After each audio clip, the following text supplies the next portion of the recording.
하나님 말씀 보겠습니다. 신명기 32장입니다. 신명기 32장 28절, 29절 두 절 다 같이 합독하여 읽겠습니다. 그들은 모략이 없는 민족이라 그들 중에 분별력이 없도다. 만일 그들이 지혜가 있어 이것을 깨달았으면 자기들의 종말을 분별하였으리라. 아멘. 자, 오늘 말씀은 신명기 417번째 지혜로 세운 집이라는 제목으로 말씀 전하도록 하겠습니다. 수요 예배 시간에는 그 전신 갑주를 어떻게 해서 입는가 해가지고 길갈, 요단, 여리고 또 베델 이렇게 해서 지금 말씀을 전하고 있습니다. 이 말씀도 조각조각 듣지 마시고 혹시라도 한두 번 빠지신 분들이 있다면 길갈에서부터 한번 끝까지 한번 다 들어보셔서 능력은 이렇게 해서 우리에게 오는 것이구나, 그리고 능력은 이렇게 해서 행하는 것이구나, 그리고 능력을 행할 때 어떠한 마음의 자세로 해야 되는지, 자기를 높이는 자가 아니라 오직 그리스도를 높이는 그런 자세로 능력을 나타낼 수 있는 그런 모든 전반적인 말씀이 다 들어있기 때문에 꼭 처음부터 끝까지 여러분들이 다시 복습하는 마음으로 들어주시면 감사하겠습니다. 자, 이번 주에는 수요 예배는 희년에 대해서 이제 설명해 드릴 거고요. 오늘은 이제 지혜로 세운 집이라는 말씀으로 전하도록 하겠습니다. 이스라엘에게 세 가지가 없어서 멸망이 찾아온다는 거죠. 첫 번째 모략, 두 번째 분별, 세 번째 지혜가 없어요. 그러니까 모략과 분별과 지혜는 같이 가는 겁니다. 따로따로 가는 거 아니에요. 함께 가는 거예요. 그러니까 모략이 있는데 분별이 없다, 그러면 그것도 잘못된 거고요. 지혜는 있는데 분별이 없다, 그것도 잘못된 겁니다. 분별은 있는데 지혜가 없다, 그것도 잘못된 것이죠. 그러니까 모략과 분별과 지혜는 함께 가야 정말 반듯한, 그리고 하나님이 기뻐하시는 믿음의 길을 걸을 수 있다라는 거죠. 오늘은 이제 지혜가 집을 세운다, 이 말씀이 어떤 말씀인가? 여기서 말하는 지혜도 모략과 분별과 지혜가 함께 가는 거예요. 그러니까 모략 따로 분별 따로 가지 마시고 모략, 분별, 지혜가 함께 집을 짓는다, 이렇게 여러분이 보시면 되겠습니다. 잠언서를 가서 보겠습니다. 잠언서 24장입니다.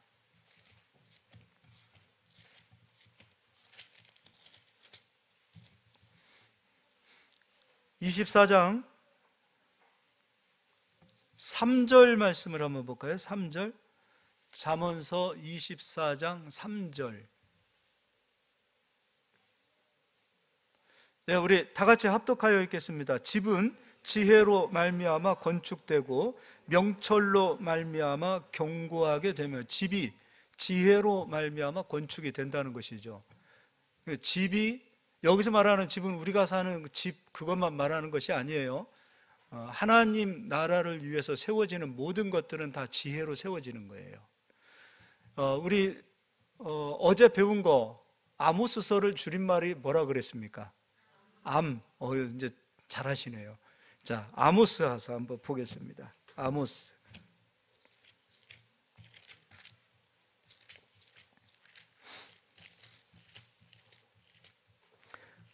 아모스 7장입니다. 구약성경 1281페이지에 있어요.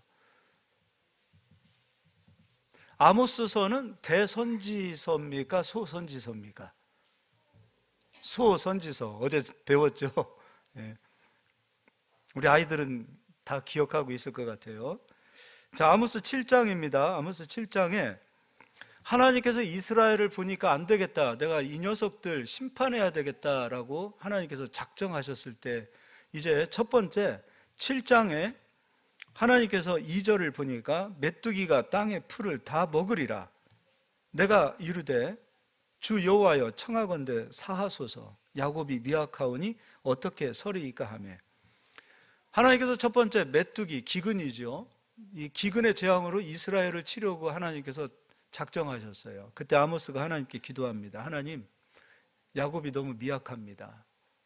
하나님 뜻을 돌이켜 주시옵소서. 그때 하나님께서 그래 알았다, 내가 뜻을 돌이키리라. 그래서 하나님께서 메뚜기 재앙을 이스라엘에게 내리지 않습니다. 기근을 내리지 않아요. 그래서 3절에 여호와께서 이에 대하여 뜻을 돌이키셨으므로 이것이 이루어지지 아니하리라 여호와께서 말씀하셨느니라. 두 번째, 하나님께서 이스라엘을 안 되겠다, 심판해야 되겠다. 그때 하나님께서 두 번째 사용하시는 것이 무엇이냐면 불로 심판하시겠다는 거예요. 우리 그리스도인들도 마지막 불 심판은 없습니다. 불로 심판해야 되겠다라고 했을 때, 이때도 아모스가 하나님 다시 한번 뜻을 돌이켜 주시옵소서. 그때도 하나님께서 그래 알았다, 내가 이스라엘 백성만큼은 불로 심판하지 않겠다. 4절 가서 주 여호와께서 또 내게 보이신 것이 이러하니라. 주 여호와께서 명령하여 불로 징벌하게 하시니 불이 큰 바다를 삼키고 육지까지 먹으려 하는지라. 불로 심판하시겠다는 거죠.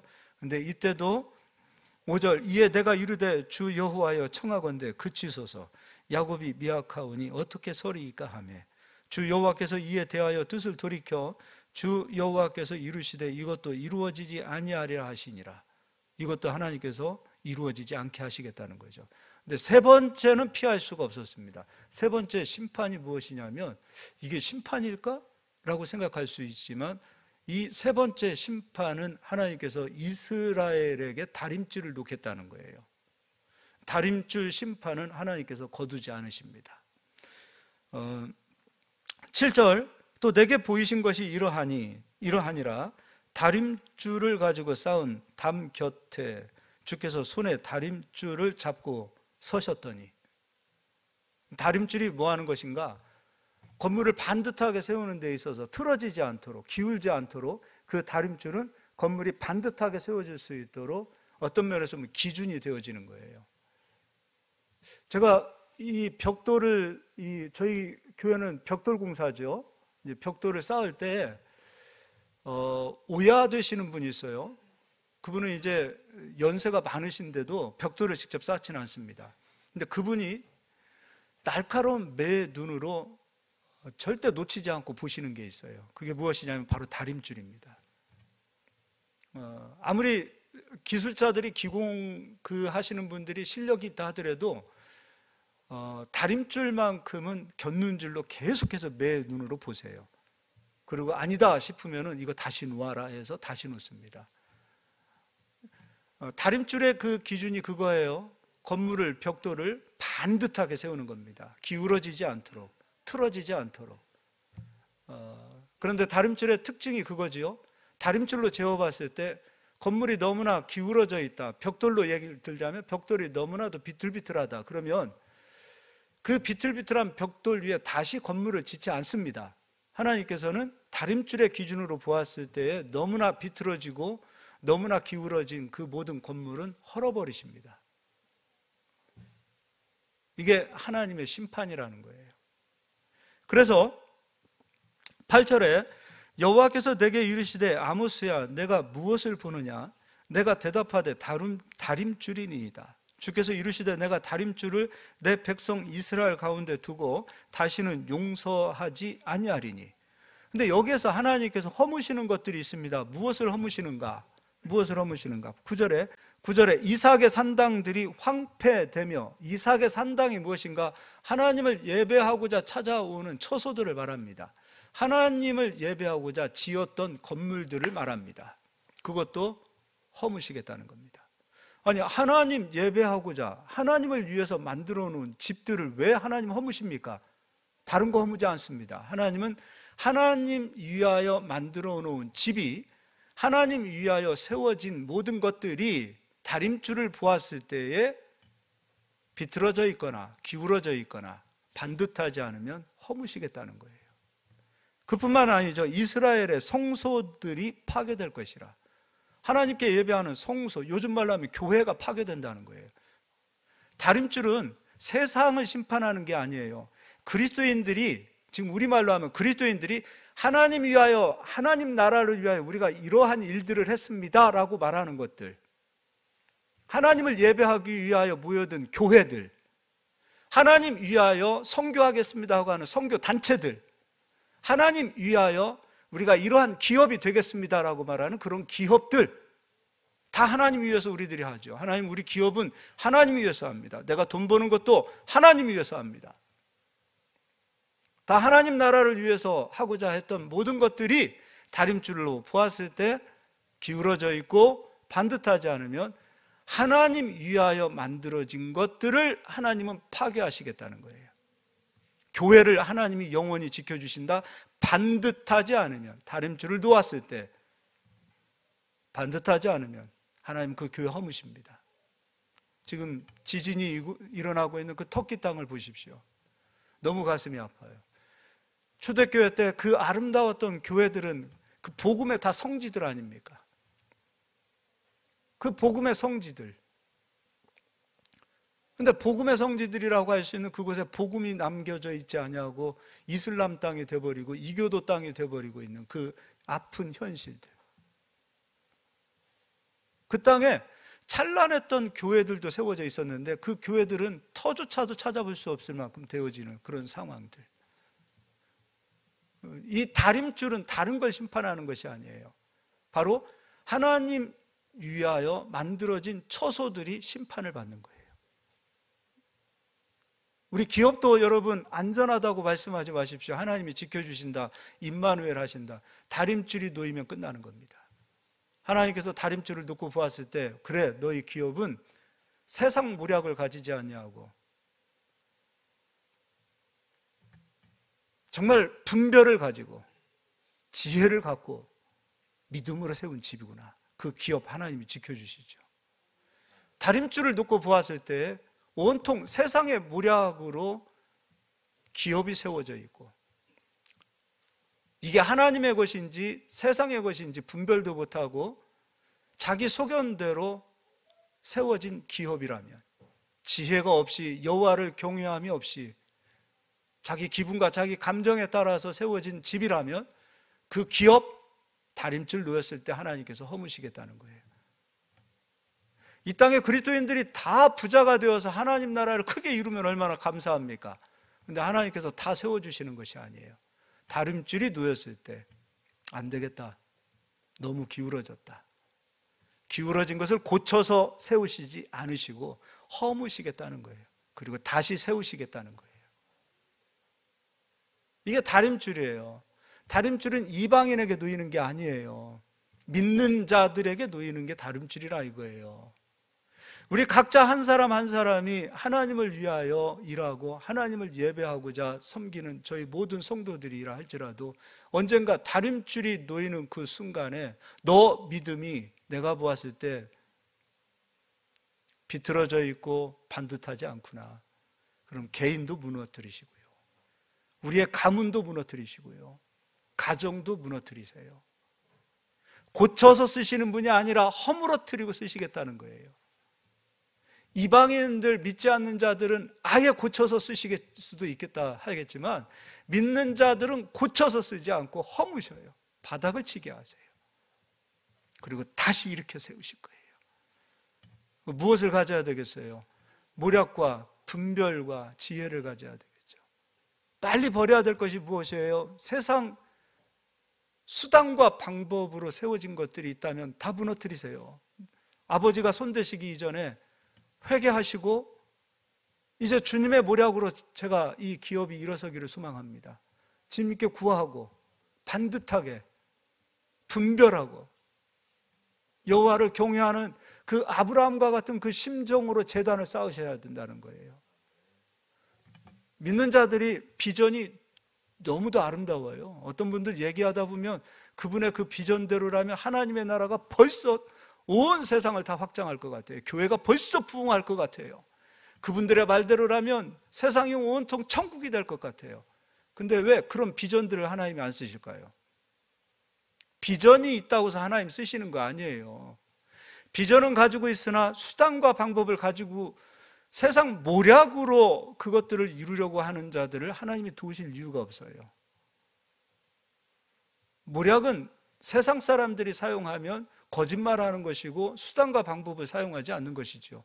그러나 하나님의 모략은 하나님이 정직하게 일하시는 것이 하나님이 주신 모략이에요.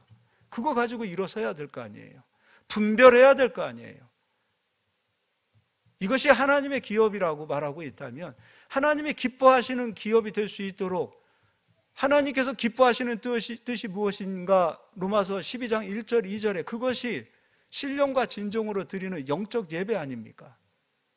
분별하지 못하는 예배는 예배가 아니에요. 그러한 예배는 하나님께서 허무시겠다는 거죠. 교회라고 해서 안전할 수가 없어요. 하나님께서 허무시는 대상은 다른 것이 아니에요. 바로 이삭의 산당이요 이스라엘의 성소였던 것을 보게 됩니다. 다림줄을 놓고 보았더니 하나님 위한다고 했던 그 모든 것들이 거짓과 유선으로 가득 채워져 있고 말씀은 없이 온통 세상 방법과 프로그램으로 되어져 있는 그 상황이라면 하나님께서 때가 되었을 때 다림줄을 놓고 보니 지혜로 세운 건축되어진 것이 아니라는 것을 놓고 하나님 판단하시면 그때 하나님께서 파괴하시겠다는 거예요. 요즘 그런 생각이 들어요. 그래도 저는 이제 목회가 한 17년 정도 남았어요. 그래도 제 때는 목회를 잘하고 갈 것 같아요. 지금도 사실은 옛날에 비하면 정말 몸부림치는 시대예요. 저희 지방에도 한 60여 개 교회가 되지만 개척해서 성공한다는 표현은 그렇지만 개척해서 교회다운 교회로 세워져 나가는 교회들이 극히 드물어요. 목사님들 정말 힘들게 생활하고 있어요. 앞으로는 어떨까요? 인구 때문에 그럴까요? 왜 이런 현상들이 나타날까요? 고민해 보는 거예요. 어디가 프로그램으로 해서 교회가 부흥했다 그러면 목사님들이 막 거기에 쏠려요. 이렇게 하니까, 어떤 걸 도입하니까. 진리에 서서 진리로 교회가 서야 되는 것에는 별 관심이 없어요. 정말 돈 낭비하지요, 시간 낭비하지요. 왜 그렇게 프로그램 다니는데 또 돈은 왜 그렇게 많이 받아요? 몇십만 원씩 돈 주고 가서 그거 배워와가지고 교회에 적용한다면 하나님 보실 때는 그 모략 아닙니까? 세상 모략 아니에요?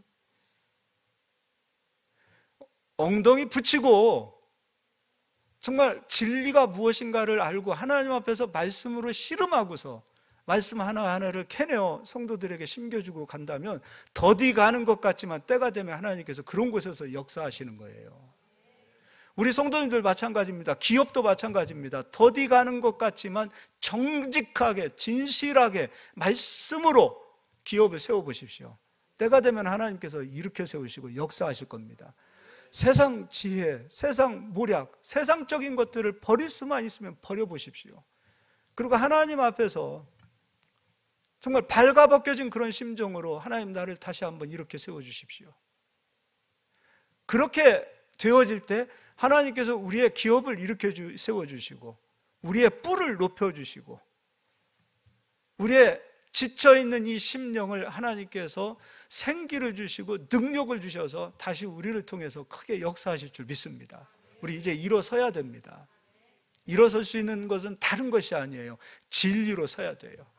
할렐루야. 네. 자, 이번에는 열왕기상은 뭐의 줄임말이죠? 열왕기상의 줄임말이 뭐라 그랬어요? 우리 아이들만 한번 다 배웠는데, 자, 우리 엄마 아빠들만 왕상으로 가보겠습니다. 열왕기상으로 보겠습니다.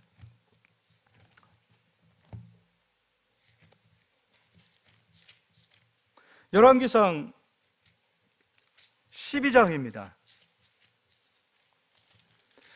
이스라엘이 솔로몬 이후에 솔로몬의 아들 르호보암, 그 시대에 남유다, 북이스라엘로 나누어져요. 솔로몬의 아들 르호보암이 남유다 왕국을 여전히 이어가고요. 북이스라엘은 여로보암을 통하여 새로운 나라가 하나 만들어지기 시작합니다. 근데 이스라엘은 모든 지파가 예루살렘으로 와야 돼요. 그곳은 르호보암이 다스리는 곳이 예루살렘 아닙니까? 근데 여로보암이 그런 생각을 갖는 거예요. 이스라엘 백성들이 예배의 처소 예루살렘으로 가기 시작한다면 이스라엘 백성들의 마음이 르호보암에게 돌아가지 않을까? 그렇다면 예루살렘으로 예배하는 자리로 돌아가지 못하도록 모략을 만들어냅니다. 그 모략이 무엇이냐면 바로 말씀을 변질시킵니다. 근데 교묘합니다. 하나님을 섬기자고 말합니다. 하나님 떠나서는 안 된다고 말합니다. 이단들 보세요. 다 하나님 얘기하고 다 예수님 얘기해요. 교묘하죠. 그런데 이스라엘 백성들은 이것을 분별해내지 못했어요. 말씀에 명확하게 서 있었다면 여로보암이 말씀을 변질시켰을 때 이것은 아닙니다 라고 말하고 명확하게 기준이 있는 분별을 가지고 지혜를 말했을 텐데, 이스라엘 백성들은 하나님을 이렇게 섬기자라고 얘기하니까 분별하지 못하고 다 넘어집니다. 그동안에 도대체 이스라엘 백성들 마음속에 심겨진 것이 무엇이었는지 의심이 될 정도로 하나님의 말씀을 완전히 변질시켰음에도 불구하고 이스라엘 백성들이 거기에서 분별되지 못하고 변질되어진 말씀에 넘어가는 그 모습을 보게 됩니다. 그것 때문에 하나님을 열심히 섬기자고 얘기했던 그 모든 산당들, 하나님을 위하여 지었던 모든 처소들이 다 파괴됩니다. 결국 하나님 그것 때문에 심판하세요. 분별되지 않은 신앙을 가지고서, 분별되지 않는 지혜를 가지고서 이스라엘 백성들은 하나님을 열심히 섬겼습니다. 하나님께 구했습니다. 그런데 그곳은 진리로 서 있지 않고 진리에서 벗어나 있기 때문에 다림줄로 놓고 보았더니 온통 망가진 것들 뿐이에요. 거룩한 것은 하나도 없어요. 그럼 하나님은 약속대로 심판하셔야 돼요. 북이스라엘이 심판받았던 이유는 지혜로 집을 세우지 못했어요. 믿음으로 하나님의 집을 세우지 못했어요. 말씀으로 하나님의 집을 세우지 못했어요. 자기 소견대로 하나님 섬기는 것이 그만큼 무서운 거예요. 자기의 감정, 자기의 기준, 이렇게 하나님 이렇게 섬기면 되지 뭐. 진리가 너희를 자유케 하리라 하니까 신앙생활을 마치 자유한 것처럼, 물론 진리가 너희를 자유케 한다고 했을 때 그 자유를 알아야 되는데 여기서 말하는 자유를 그냥 방종으로 생각하고 있어요. 영어에서도요, 자유는 두 가지 단어를 써요. 프리라는 단어도 쓰지만 리버티라는 단어도 쓰는 거예요. 그냥 무조건 방종하는 자유가 아니라 상대적인 자유, 절제된 자유, 그런 자유를 사용할 수 있는 저희들이 되어야 되는데, 진리가 너희를 자유케 하라 하니까 그냥 자유만 가지고 신앙생활하는 그 모습으로 자기 소견을 가지고 신앙생활 하시는 분들이 많게 되어진다면 하나님께서 다림줄 놓을 때 어떻게 하실 거예요? 우리는 진리로 서야 돼요. 북이스라엘의 그 죄악을 몇 가지만 보도록 하겠습니다. 28절입니다. 이에 계획하고 두 금송아지를 만들고, 여로보암이 하는 일이에요. 말씀을 변질합니다. 금송아지 만들었습니다. 그리고 29절, 하나는 베델에 그리고 하나는 단에 두기 시작합니다. 그리고 말하기를 하나님을 섬기라는 거예요. 다시는 예루살렘으로 올라갈 것이 없으니 올라가지 말고 베델에서, 단에서 두 금송아지를 하나님처럼 섬겨라 라고 얘기해요. 근데 하나님이 빠진 게 아니에요. 하나님 섬겨라 라고 얘기하고 있어요. 근데 하나님께서는 분명히 계명에 우상을 만들지 말라라고 말씀하셨어요. 말씀만 심겨져 있다면 금송아지에게 가서 재물을, 금송아지에게 가서 힘을, 금송아지에게 가서 경배하지 않았을 거예요. 말씀이 세워져 있지 않으니까, 여로보암이 얘기하니까 그러네, 이렇게 편하게 신앙생활할 수도 있는 길이 있었네. 그 편안한 길을 가기 시작한 거예요. 두 번째 31절입니다. 그가 또 산당들을 짓고 레위 자손 아닌 보통 백성으로 제사장을 삼고, 레위 지파만이 제사장을 할 수 있는데 레위 지파가 아닌 보통 사람도 원하는 자는 누구든지 제사장이 될 수 있는 길을 만들어버리고, 그리고 우리가 초막절은 7월 15일에 지키는 절기인데 7월 15일이 아니라 8월 15일로 날짜까지 바꾸어버립니다. 북이스라엘이 멸망한 이유는 여로보암의 죄입니다. 이후에 모든 왕들은 여로보암의 죄를, 여로보암이 행했던 이 길을 다 따라갑니다. 백성들은 금송아지를 하나님처럼 섬기게 됩니다. 하나님께서 마음이 넓으시니까 금송아지를 경배하고 하나님의 법을 변질시키고 하나님을 경고망동히 섬기는 그 모습을 보면서도 하나님께서 이스라엘을 사랑하면서 끝까지 지켜보시는 하나님이시면 그분은 하나님 아니세요. 하나님은 공의의 하나님이세요. 하나님께서 다림줄을 놓으셨어요. 그리고 심판하셨어요. 다림줄은 세상 사람들에게 놓이는 게 아니에요. 세상 사람들은 기근과 불이 가는 거죠. 우리는 마지막 때 그리스도인들은 그건 걱정하지 마세요. 불심판은 없어요. 마지막 주님 오실 때 마지막 세상을 불태우시는 그 심판의 자리에 그리스도인들은 들어가 있지 않아요. 그러나 그리스도인들은 살면서 이 땅에서 진리로 공의로 세워지지 아니한 집을 지었던 모든 것들을 하나님이 무너뜨리신다는 사실을 기억하셔야 돼요. 다림줄이 놓였을 때 주여 다림줄을 내게 피하게 하소서가 아니에요. 다림줄이 놓였을 때 주님 보실 때 반듯한 집을 짓는 자들이 되실 수 있어야 돼요. 교회도 마찬가지예요. 우리의 가정도 마찬가지예요. 우리 개인의 신앙도 마찬가지예요. 다림줄이 놓였을 때 그 기준에서 주님 보셨을 때 너무도 벗어났을 때 무너뜨리시고 그리고 주님은 다시 이렇게 세우실 줄 믿습니다. 그때 우리가 준비되어야 되는 것은 진리로 서는 것밖에 없습니다. 13장 33절도 있겠습니다. 여로보암이 이 일 후에도 그의 악한 길에서 떠나 돌이키지 아니하고 다시 일반 백성을 산당의 제사장으로 삼되 누구든지 자원하면 그 사람을 산당의 제사장으로 삼았으므로 이 일이 여로보암 집에 죄가 되어 그 집이 땅 위에서 끊어져 멸망하게 되리라. 그 여로보암은 멸망했습니다. 그 일이 죄가 됐습니다. 여기 여로보암은 다른 사람이 아니에요. 하나님의 사람이에요. 하나님께 속한 거룩한 백성이에요. 그가 진리에 서지 못하면 하나님께서는 자기 백성이라 할지라도 파괴시키시고 멸망시키시고. 근데 우리는 기억하셔야 돼요. 야고보 사도가 위로를 했어요. 징계는 다 받는 거래요. 하나님의 자녀는 징계가 없으면 하나님의 자녀가 아니라 사생자요, 구원받지 못한 자요, 처음부터 버림받은 자일 수 있다는 거예요. 우리가 다림줄이 놓였을 때 하나님께서 우리를 건드려 주시는 것이 또한 우리에게 축복입니다. 그냥 하나님께서 우리를 무너뜨리시지 않고 건들지 않는 것 그 자체는 하나님께서 나를 이 길로 걸어가도 하나님께서 내버려 두시네. 그것은 진짜 멸망의 길로 걸어가는 심판입니다. 그게 더 무서운 것이죠. 자, 이번에는 이제 남쪽에 남유다가 심판을 받는 이유를 보겠습니다. 이사야 8장입니다.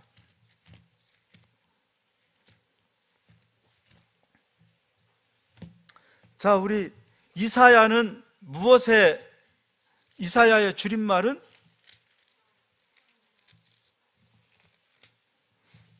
한 번 배웠다고 해서 다 기억되는 거 아니에요. 반복이에요, 끊임없이. 자, 이사야의 줄임말은 뭐가 되는 거예요? 사가 되는 거죠. 예. 자, 이사야 8장 20절입니다. 마땅히 율법과 증거의 말씀을 따를지니 그들이 말하는 바가 이 말씀에 맞지 아니하면 그들이 정녕 아침빛을 보지 못하고. 남쪽 유다도 마찬가지입니다. 하나님께서 다른 것으로 이스라엘을 다림줄로 보시는 게 아니라 그 다림줄의 기준이 무엇이냐면 증거의 말씀이었어요. 말씀에서 벗어나면 하나님께서 파괴하시고요. 그러니까 하나님, 내가 신앙의 열정이 이렇게 막 뜨거운데 왜 나에게 하나님 은혜를 베푸지 않으십니까? 하나님은 열정 보지 않으세요. 우리가 말씀으로 서 있는지 서 있지 않는지를 보세요.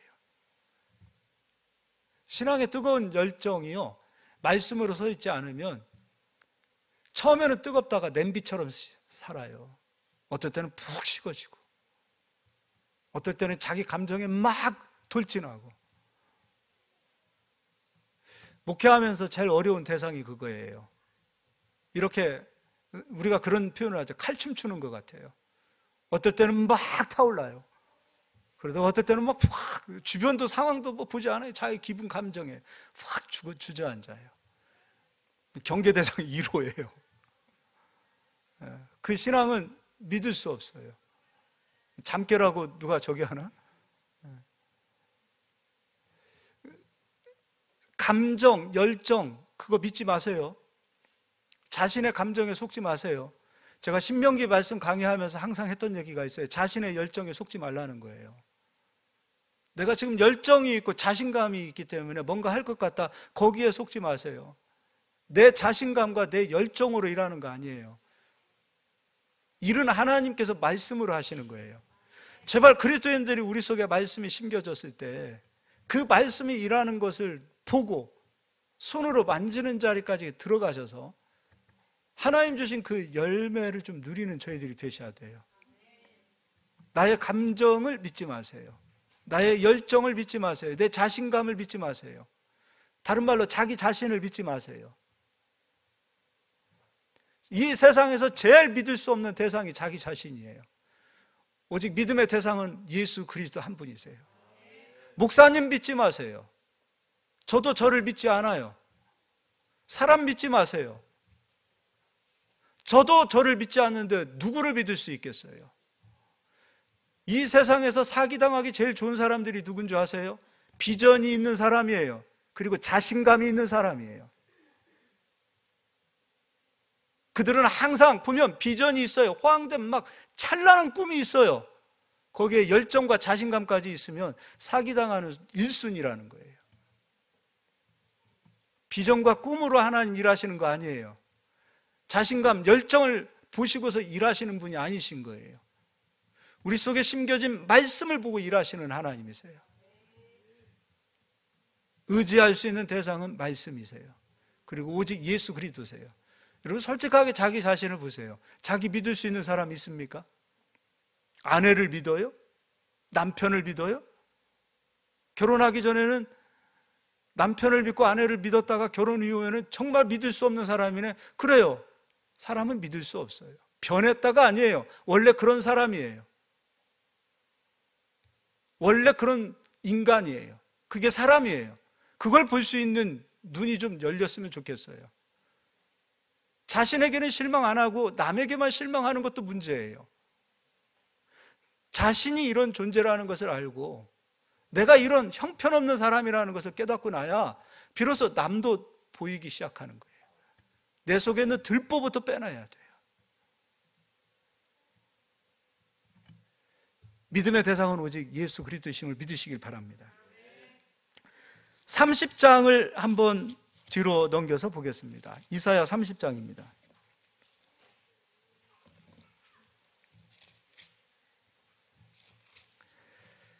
30장 8절입니다. 여전히 이사야입니다. 이사야는 남유다에서 선포한 왕이고 아모스는 북이스라엘에서 선포한 왕이었어요. 자, 이사야 30장 8절입니다. 이제 가서 백성 앞에서 서판에 기록하여 책에 써서 후세에 영원히 있게 하라. 대저 이는 패역한 백성이요, 이방인 아니에요. 하나님 백성, 하나님 선택한 백성들이고 하나님을 예배하는 백성들이 패역한 백성이래요. 왜 그런가? 거짓말하는 자식들이요, 여호와의 법을 듣기 싫어하는 자식들이라. 하나님의 말씀을 듣기 싫어하는 자들이라는 거예요. 그래서 이들은 어떤 말을 하냐면 하나님의 말씀을 전하는 선견자, 선지자들을 가리켜 압박합니다. 어떤 압박을 하는가? 10절입니다. 여러분들도 압박할 수 있어요. 목사님이 설교하면 안 듣는 거 압박하는 거 아니에요? 딴짓하는 거 압박하는 거 아니에요?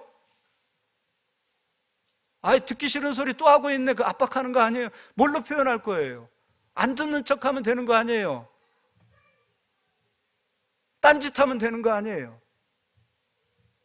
잠자면 되는 거 아니에요? 근데 하나님께서 다림줄 놓으시면 어떻게 하실 거예요? 그들이 어떻게 압박하는가? 10절에 그들이 선견자들에게 이르기를 선견하지 말라, 말하지 마라, 하나님 뜻 전하지 마라. 선지자들에게 이르기를 우리에게 바른 것을 보이지 말라. 말씀을 말씀되게 전하지 말고 듣기 좋은 소리 좀 하라, 그 얘기잖아요. 패역한 백성이라, 거짓말하는 자들이라. 그리고 뒤에 우리에게 부드러운 말을 하라, 거짓된 것을 보이라. 그럼 하나님이 하시는 방법이 무엇이에요? 이사야 30장에 스승을 감추는 거예요. 제대로 된 하나님 말씀 전하는 자들 감추시겠다는 거예요.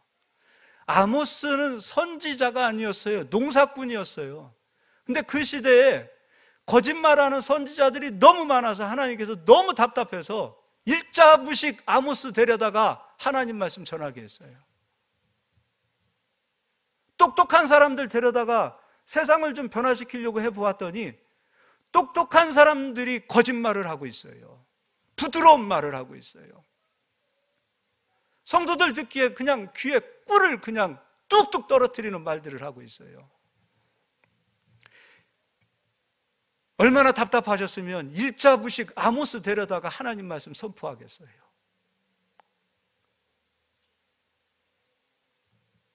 선지자들에게, 선견자들에게 부드러운 말을 해라, 거짓말을 하라.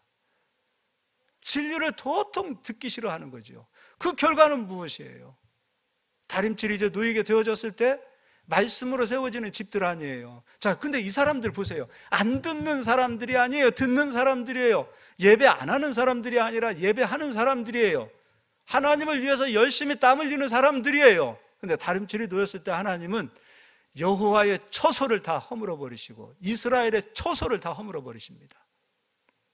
다림줄이 바로 거기에서 작용되어지는 거예요.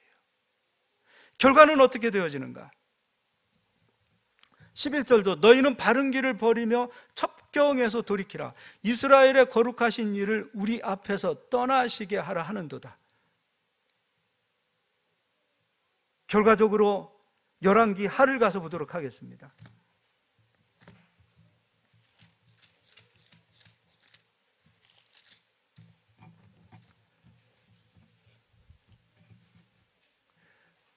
하나님의 집은 하나님의 말씀이 선포되어지는 거예요. 강연 듣는 거 아니에요. 제가 가끔 듣는 프로가 세밭이에요. 세상을 바꾸는 시간이에요. 한 15분 하더라고요. 참 듣기 좋은 말들이 많아요. 듣기 좋은 말 들으려고 교회 오는 거 아니에요. 진리로 하나님의 말씀을 듣기 위해서 교회 오는 거예요. 근데 왜 자꾸 교회에서 세밭이처럼 그렇게 요구하는지 모르겠어요. 이제는 설교 시간 15분으로 줄이라고 말하고 있어요. 세상을 바꾸는 시간처럼 그렇게 사람들의, 그래야 우리가 마음이 감동을 받는 거, 그래야 우리가 기분이 좋고, 교회가 세바시가 아니에요. 진리로 서서 하나님 말씀으로, 지혜로 우리의 믿음이 서 나가기 위하여 하나님의 말씀이 선포되어지는 것이 아닙니까? 좋은 얘기 들을 것 같으면 대학교 돈 주고 등록금 내고 대학 강의를 들으셔야 돼요. 이것은 진리의 말씀을 듣는 곳이란 말이에요. 열왕기하 25장입니다.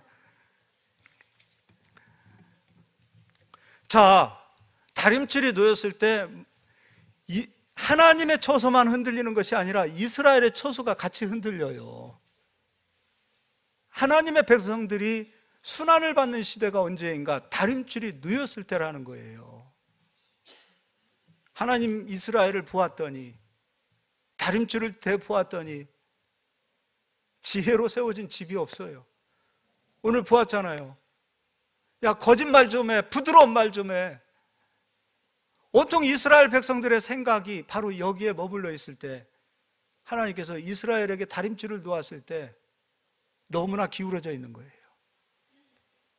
그럼 기울어진 것을 다시 이렇게 세우시는 분이 아니세요. 하나님은 허무시고 다시 세우시는 거예요. 이게 바로 기독교의 역사였어요. 기독교의 역사는 인간은 끊임없이 하나님을 위해서 무엇인가 세웠고, 하나님께서는 끊임없이 파괴하셨고 무너뜨리셨어요. 이게 기독교의 역사였어요. 우리 부르신 교회도 자만해서는 안 되는 거예요. 진리로 서 있지 못한다면 하나님께서 허무실 겁니다. 이곳에 인간의 욕심이 들어가고 탐욕이 들어가고 목사의 왕국이 되어지고 목사의 기업이 되어지고 성도들의 욕심이 들어가고 진리로 서지 못하고 자기 소견대로 그렇게 신앙생활하는 모습으로 세워진 부르신 교회라면 하나님께서 다림질 놓으실 때 무너뜨리실 거라는 거예요. 저는 바탕을 깔고 가야 될 사람인 것 같아요. 아마 열매는 제 후임이 와서 맺을 수 있을 것 같아요. 우리 수아랑 이런 아이들 생각해 봤어요. 저 아이들 지금 잘 가르치면 10년 후면은 교사가 될 것이고, 참 너무 아름다운 거예요. 그거 보고 가는 거예요. 누군가는 이 길을 걸어가고 누군가는 열매를 푼다 하더라도 우리 모두가 교회가 100년이 됐네, 200년이 됐네 자랑할 수 없어요. 진리로 서 있지 못하면 다름질이 놓이는 그 순간에 그 교회는 하나님께서 파괴해야 될 교회가 되는 거예요. 거룩한 교회라 할지라도, 예루살렘 성전이라 할지라도 하나님은 반드시 다림줄을 놓고 보았을 때 아니다 싶으면 파괴하는 거예요. 그래서 읽어드리겠습니다. 25장입니다. 7절입니다. 그들이 시드기야의 아들들을 그의 눈앞에서 죽이고, 마지막 왕입니다. 시드기야가 보는 앞에서 그 아들들을 죽이십니다. 그리고 다 죽이고 나서 이 나쁜 놈들 보세요. 얼마나 잔인합니까? 죽이고 난 이후에 아들을, 자녀들이 두 눈 뜨고 있을 때 죽는 모습을 봐야 하고 그 이후에 두 눈을 뽑아버립니다. 시드기야의 두 눈을 빼고 노사슬로 그를 결박하여 바벨론으로 끌고 갔더라. 세상의 종, 세상의 노예로 삼아버리게 만듭니다. 세상을 이기고 세상을 이끌고 세상에게 빛과 소금의 역할을 감당할 수 있는 그리스도인들이 오히려 세상에 밟히는 소금이 되어지도록 내버려 두시는 거지요. 세상의 종이 되게 만들어 버리셨어요.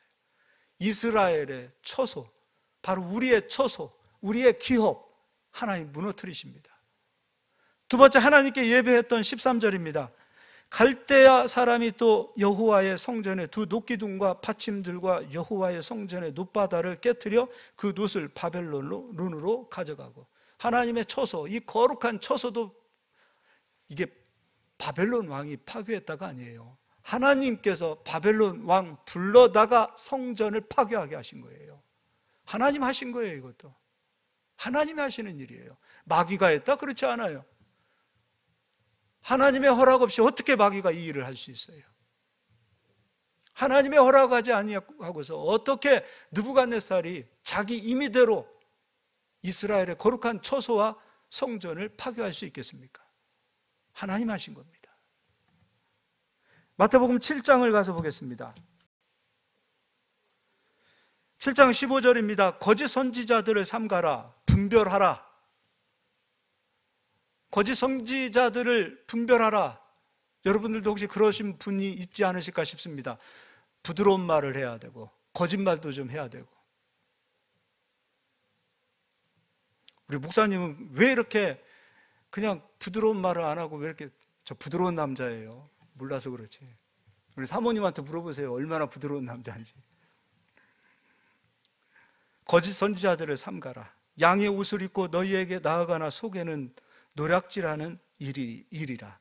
그들의 열매로 그들을 알지니 가시나무에서 포도를 또는 엉겅퀴에서 무화과를 따겠느냐. 그 뒤에 이와 같이 좋은 나무마다 아름다운 열매를 맺고 못된 나무가 나쁜 열매를 맺나니. 이거는 읽어만 드려도 여러분이 이해하실 거라고 생각합니다. 좋은 나무가 나쁜 열매를 맺을 수 없고 못된 나무가 아름다운 열매를 맺을 수 없느니라. 아름다운 열매를 맺지 아니하는 나무마다 찍혀 불에 던져지느니라. 이러므로 그들의 열매로 그들을 알리라. 나더러 주여 주여 하는 자마다 다 천국에 들어갈 것이 아니오 다만 하늘에 계신 내 아버지의 뜻대로 행하는 자라야 들어가리라. 기준이 뭐예요? 천국 가는 기준도 아버지의 말씀이에요. 다림줄이었어요. 그날에 많은 사람이 나더러 이르되 주여 주여 우리가 주의 이름으로 선지자 노릇하며 주의 이름으로 귀신을 쫓아내며 주의 이름으로 많은 권능을 행하지 아니하였나이까 하리니. 많은 사람들이 주의 일을 했다 이거예요. 주를 위해서 애쓰고 수고했어요. 주를 위해서 집을 지었던 사람들이에요. 주를 위해서 주의 처소를 만들었던 사람들이에요. 그래서 그 얘기 가지고 와서 하나님께 얘기하는 거예요. 그런데도 왜 우리를 모른다 하십니까? 라고 말씀하세요. 그 기준이 무엇이었겠어요? 다림줄이었어요. 넌 진리에서 벗어났어. 진리에 벗어나서 귀신 쫓아내는 사람들 많아요. 진리에서 벗어나서 선한 일, 진리에 벗어나서 정말로 그 목숨보다도 귀한 돈들을 진리에서 벗어난 상태에서 돈 쓰는 사람들 많아요. 그것도 선한 일 한다고, 아버지 나라 위해서 일한다고. 목숨을 걸고 자기 목숨을 내던지고 진리에서 벗어난 곳에서 충성하시는 분들도 많아요.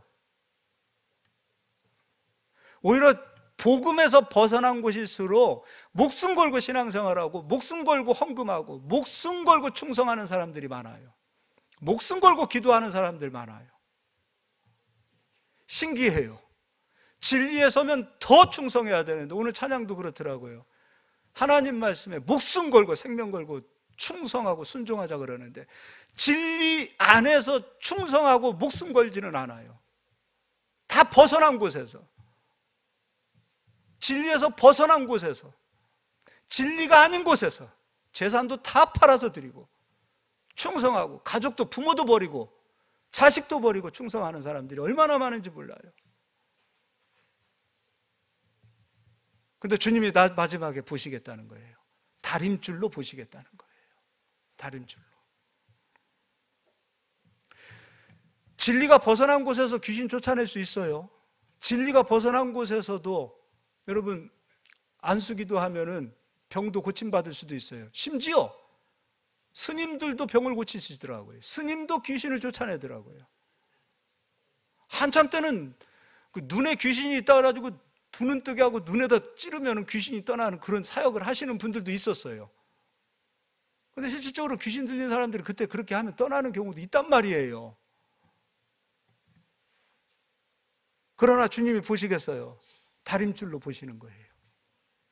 우리는 주를 위해서 충성한 것 같은데, 우리는 주를 위해서 일한 것 같은데, 주님은 진리에서 벗어난 모든 것들은 불법으로 보시겠다는 거예요. 우린 불법을 행하는 자가 되면 안 돼요. 23절에 그때 내가 그들에게 밝히 말하되 내가 너희를 도무지 알지 못하니 불법을 행하는 자들아 내게서 떠나가라 하리라. 그러므로 누구든지 나의 이 말을 듣고 행하는 자는 그 집을 반석 위에 지은 지혜로운 사람 같으니, 그 집을 반석 위에 지은 지혜로운 사람이랍니다. 누가요? 주의 말씀을 듣고 행하는 자가. 말씀에 행하는 자가 되어야 되지 자기의 기준, 자기의 소견을 따라가는 자가 되어서는 안 된다는 거예요. 자기의 소견이 아니에요. 진리예요. 여로보암이 말씀을 변질시켜서 이렇게 하나님 섬기라고 얘기했다면 분별하세요. 이건 말씀이 아닙니다 라고 분별하시고, 진리가 선포되어진 곳 진리로 일하는 자가 되시고 진리를 따라가는 자가 되어야 돼요. 예수님은 진리만 주시지 않았어요. 예수님은 길이십니다. 예수님을 따라가는 거예요. 무엇의 기준으로 따라갑니까? 예수님이 진리이기 때문에 따라가야 되고요. 그리고 마지막에 예수 안에 생명이 있는 거예요. 예수님은 길이요 진리요 생명이신 거예요.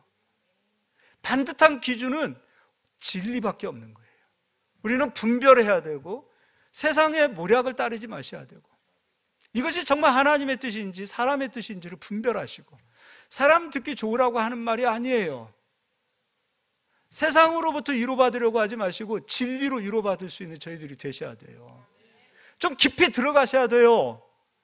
좀 말씀에 좀 깊이 들어갑시다. 좀 깊이 좀 들어가는 척 하지 마시고 좀 깊이 한번 들어가셔서 말씀이 역사하시고 말씀이 일하시고 말씀이 우리를 세워주시는 것을 좀 보실 수 있기를 예수의 이름으로 축원합니다.